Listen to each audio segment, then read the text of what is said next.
जय श्री राम। आइए जानते हैं भगवान श्री राम के जन्म के बारे में। कब और कहां हुआ था भगवान श्री राम का जन्म, और कैसे भगवान श्री राम रावण का वध कर सीता को वापस अयोध्या लाए थे, और इस दिन को दिवाली के रूप में क्यों मनाया जाता है। और भाइयों, वीडियो शुरू करने से पहले हमें कमेंट में बताएं कि कौन कौन 22 जनवरी को अयोध्या जाने वाले हैं। पुराणों में श्री राम के जन्म के बारे में स्पष्ट प्रमाण मिलते हैं कि श्री राम का जन्म वर्तमान भारत के अयोध्या नामक नगर में हुआ था। अयोध्या, जो कि भगवान राम के पूर्वजों की ही राजधानी थी। रामचंद्र के पूर्वज रघु थे। भगवान राम बचपन से ही शांत स्वभाव के वीर पुरुष थे। उन्होंने मर्यादाओं को हमेशा सर्वोच्च स्थान दिया था। इसी कारण उन्हें मर्यादा पुरुषोत्तम राम के नाम से जाना जाता है। उनका राज्य न्यायप्रिय और खुशहाल माना जाता था। इसलिए भारत में जब भी सुराज, अच्छे राज की बात होती है तो रामराज या रामराज्य का उदाहरण दिया जाता है।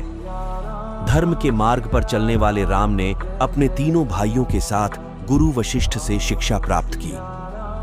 किशोरावस्था में गुरु विश्वामित्र उन्हें वन में राक्षसों द्वारा मचाए जा रहे उत्पात को समाप्त करने के लिए साथ ले गए। राम के साथ उनके छोटे भाई लक्ष्मण भी इस कार्य में उनके साथ थे।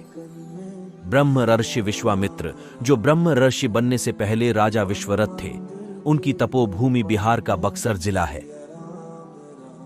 ब्रह्मर्षि विश्वामित्र वेद माता गायत्री के प्रथम उपासक हैं। वेदों का महान गायत्री मंत्र सबसे पहले ब्रह्मर्षि विश्वामित्र के ही श्रीमुख से निकला था। कालांतर में विश्वामित्र जी की तपोभूमि राक्षसों से आक्रांत हो गई। ताड़का नामक राक्षसी विश्वामित्र जी की तपोभूमि में निवास करने लगी थी तथा अपनी राक्षसी सेना के साथ बक्सर के लोगों को कष्ट दिया करती थी। समय आने पर विश्वामित्र जी के निर्देशन प्रभु श्री राम के द्वारा वहीं पर उसका वध हुआ। राम ने उस समय ताड़का नामक राक्षसी को मारा तथा मारीच को पलायन के लिए मजबूर किया। इस दौरान ही गुरु विश्वामित्र उन्हें सेकाला ले गए।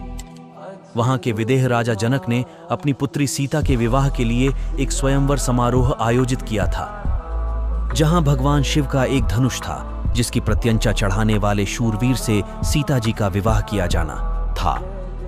बहुत सारे राजा महाराजा उस समारोह में पधारे थे। जब बहुत से राजा प्रयत्न करने के बाद भी धनुष पर प्रत्यंचा चढ़ाना तो दूर, उसे उठा तक नहीं सके, तब विश्वामित्र जी की आज्ञा पाकर श्री राम ने धनुष उठाकर प्रत्यंचा चढ़ाने का प्रयत्न किया।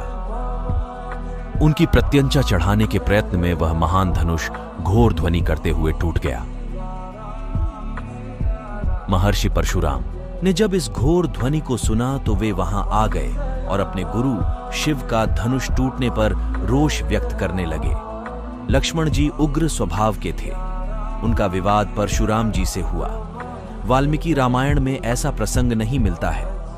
तब श्री राम ने बीच बचाव किया। इस प्रकार सीता का विवाह राम से हुआ और परशुराम सहित समस्त लोगों ने आशीर्वाद दिया। अयोध्या में राम सीता सुखपूर्वक रहने लगे। लोग राम को बहुत चाहते थे। उनकी मृदुल जनसेवा युक्त भावना और न्यायप्रियता के कारण उनकी विशेष लोकप्रियता थी। राजा दशरथ वानप्रस्थ की ओर अग्रसर हो रहे थे, अतः उन्होंने राज्यभार राम को सौंपने का सोचा। जनता में भी सुखद लहर दौड़ गई कि उनके प्रिय राजा उनके प्रिय राजकुमार को राजा नियुक्त करने वाले हैं। उस समय राम के अन्य दो भाई भरत और शत्रुघ्न अपने ननिहाल कैकेयी गए हुए थे। कैकेयी की दासी मंथरा ने कैकेयी को भरमाया कि राजा तुम्हारे साथ गलत कर रहे हैं। तुम राजा की प्रिय रानी हो तो तुम्हारी संतान को राजा बनना चाहिए, पर राजा दशरथ राम को राजा बनाना चाहते हैं। श्री राम के पिता दशरथ ने उनकी सौतेली माता कैकेयी को उनकी किन्हीं दो इच्छाओं को पूरा करने का वचन वर दिया था। कैकेयी ने दासी मंथरा के बहकावे में आकर इन वरों के रूप में राजा दशरथ से अपने पुत्र भरत के लिए अयोध्या का राज सिंहासन और राम के लिए 14 वर्ष का वनवास मांगा। पिता के वचन की रक्षा के लिए राम ने खुशी से 14 वर्ष का वनवास स्वीकार किया। पत्नी सीता ने आदर्श पत्नी का उदाहरण देते हुए पति के साथ वनवास जाना उचित समझा। भाई लक्ष्मण ने भी राम के साथ 14 वर्ष वन में बिताए। भरत ने न्याय के लिए माता का आदेश ठुकराया और बड़े भाई राम के पास वन जाकर उनकी चरण पादुका खड़ाऊ ले आए। फिर इसे ही राजगद्दी पर रखकर राजकाज किया। जब राम वनवासी थे तभी उनकी पत्नी सीता को रावण हरण चुरा कर ले गया। जंगल में राम को हनुमान जैसा मित्र और भक्त मिला जिसने राम के सारे कार्य पूरे कराए। राम ने हनुमान, सुग्रीव आदि वानर जाति के महापुरुषों की सहायता से सीता को ढूंढा। समुद्र में पुल बनाकर लंका पहुंचे तथा रावण के साथ युद्ध किया। उसे मारकर सीता जी को वापस लेकर आए। राम के अयोध्या लौटने पर राम ने रावण को युद्ध में परास्त किया और उसके छोटे भाई विभीषण को लंका का राजा बना दिया। राम, सीता, लक्ष्मण और कुछ वानर ने जनपुष्पक विमान से अयोध्या की ओर प्रस्थान किया।